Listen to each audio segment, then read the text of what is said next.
Hey guys, welcome back to my channel, and today I'm actually going to the Mills Market. I haven't been here for a really long time, so I'm very excited to see what they've got here. If you don't know, this is a market in Geelong, which is a couple of hours outside of Melbourne, and it's this like massive kind of vintage bazaar. So I know that they're gonna have a ton of stuff. They're gonna have like a million different stalls. They're gonna have just so many things that you're gonna have to like dig through to find like the good quality stuff. I don't even think I need to tell you guys at this point. I'm already gonna be on the lookout for some like vintage medical stuff. That's what I'm always looking for when I come to these weird like bazaar type markets. I'm looking for weird knickknacks I can have around my house. Vintage clothes, obviously from like the 90s and before that. Obviously I've got on one of my many vintage nightgowns slash slip dresses, so I'm gonna be looking for more stuff like this because they're just so comfortable and so cool and so easy to style. I can't stop wearing this outfit with like a different slip dress every day. So yeah, that's basically what I'm gonna be looking for. I am here with Bo and one of my friends as well, and I cannot wait any longer, so let's get straight into it. So this place is massive. We were initially going to go to a different vintage market first, but I'm glad that we went to this one instead so we could spend way more time here. I'm definitely gonna be combing through every single stall that they have. I'm already in love with this place because of this whole case of bones and etymology pinnings.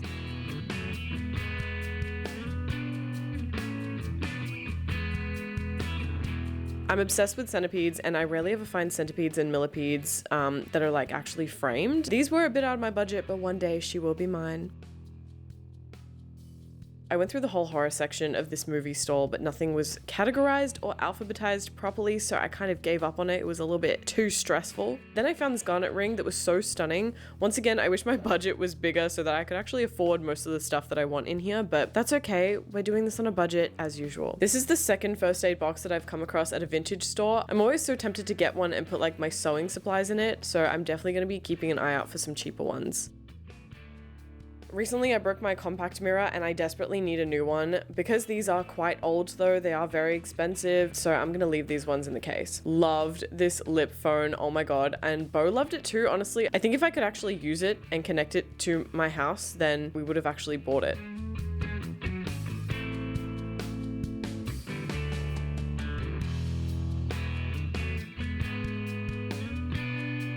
And then Bo found this vintage enema. I'm pretty sure it's missing a piece because the instructions on the lid mention a metal valve and an ivory pipe, so they're definitely not included in here. Still, I think it's a cool piece to find. Bo then found these magnifying glasses that he considered getting for bug pinning, but they obviously did not fit. I found this stall selling old toys and figurines, and they had these things. Oh my god, the nostalgia that hit me when I found this. These are called Zuzu pets. I think I had one when I was a kid, but looking back, these were like the most annoying, irritating toys ever.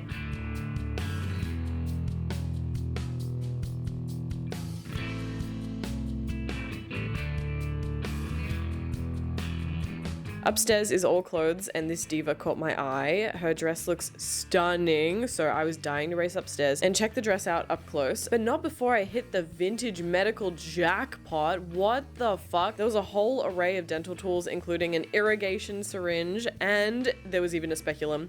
Oh, I literally manifested this. I'm so excited. This glass case was full of gorgeous old perfume and makeup, and the blue box is actually a brand that I own some things from. This specific collection is from 90 years ago, and I feel so honored to own something that is just like a piece of history like that. I had to check out the vinyl section, even though it is all mainly new stuff, but believe it or not, I used to love Marilyn Manson the same amount that I love Nine Inch Nails. Crazy, because obviously that is not the case anymore, but they did have some really rare and unofficial vinyl for Manson, which is pretty cool. They also had Melancholy, which is on my wish list, but it's always just too expensive for me to justify. And they also had an unofficial recording of Chappell Roan's Lollapalooza performance, which is really sick. Okay, we're upstairs now. Let's dig through some old ass clothing. I was so excited, but first I had to make a beeline for the mannequin in the haunting dress. I could clearly see that it wasn't taken care of properly and it wasn't for sale. She's still absolutely slaying though. Just so stunning. I want to walk down the aisle in a dress like this.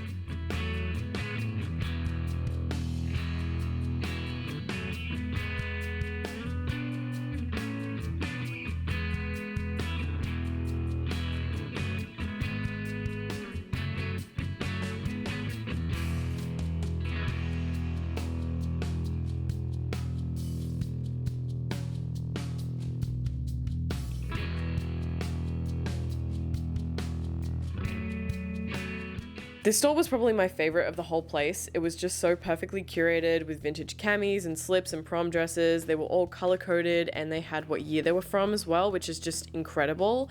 Mad respect to whoever the seller was. Like, I wish that I got something from here, but I unfortunately didn't. This whole rack of slips was really calling to me, especially this one. I really loved the lace detailing on the bust and the bottom. I also sifted through all of these stunning formal dresses from the 90s and 2000s. There were so many amazing, like, unique fabrics, and it makes me thoroughly regret not thrifting my formal dress years ago because I could have been wearing these instead of whatever the hell I had going on back then.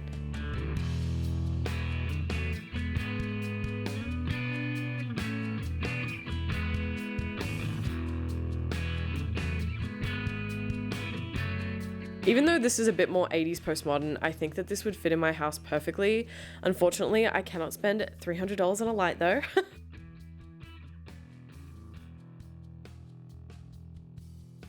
God bless all the people who curate these vintage nightgown and wedding dress stalls. They are so gorgeous, and I'm always hoping and praying that one day I will find a Gunner Sachs dress in a stall like this.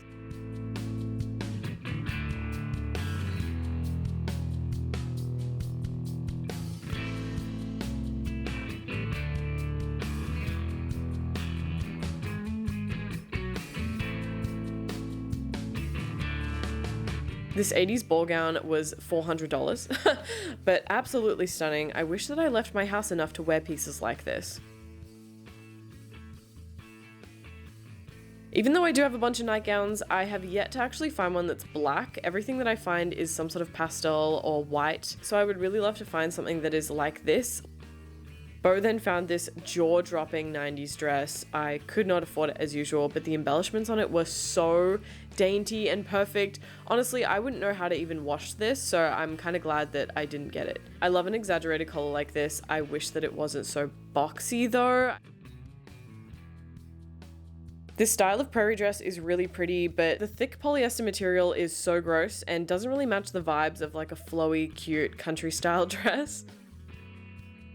I really wish that these boots weren't disintegrating because they were sickening, and this whole store was on sale, so I was also hopeful for some good finds, but still at 50% off they were out of my price range. Like, this was a cute vest and it was only $15, but then the rest of the store was like $80, $100 and over. So the 50% off price tag doesn't really mean anything.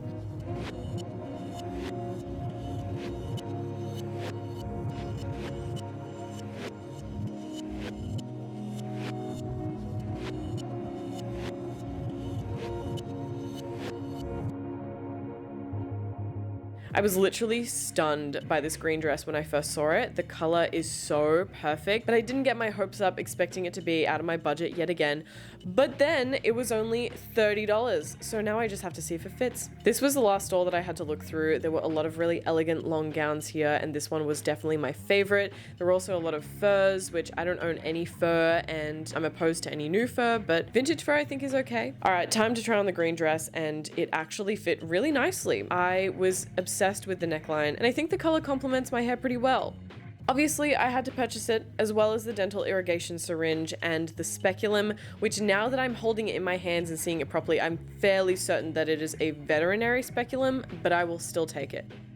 My friend Jeff also checked out like the sickest jewelry haul ever. He's into some weird brutalist type stuff, so he got all of these pieces, and I'm a little bit jealous, I'm not gonna lie. Okay, we were gonna go home, but decided to quickly stop at the other vintage market we were gonna go to. It looked pretty big and like a similar vibe to the Mills market, but when we actually got in there, we realized that it was way worse. It was a lot more empty and a lot less curated. It felt like whatever people wanted to get rid of, personally. There were some compacts here, but I definitely don't want one with Prince Charles on it.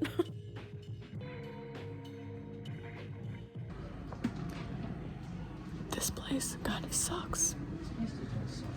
Unless I find like an orbiter class tier, then we can go home. To be fair, Bo has been manifesting a scythe just for us to like have in our house for some reason, and it was really cool to come across one, but it was priced at $400, so we did leave that behind.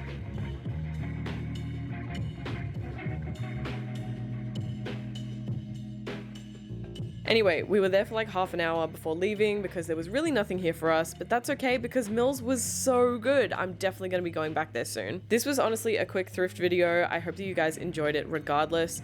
And thank you all so much for watching, and I'll see you in the next video where I think I'm going to be styling a big thrift haul. Okay, bye.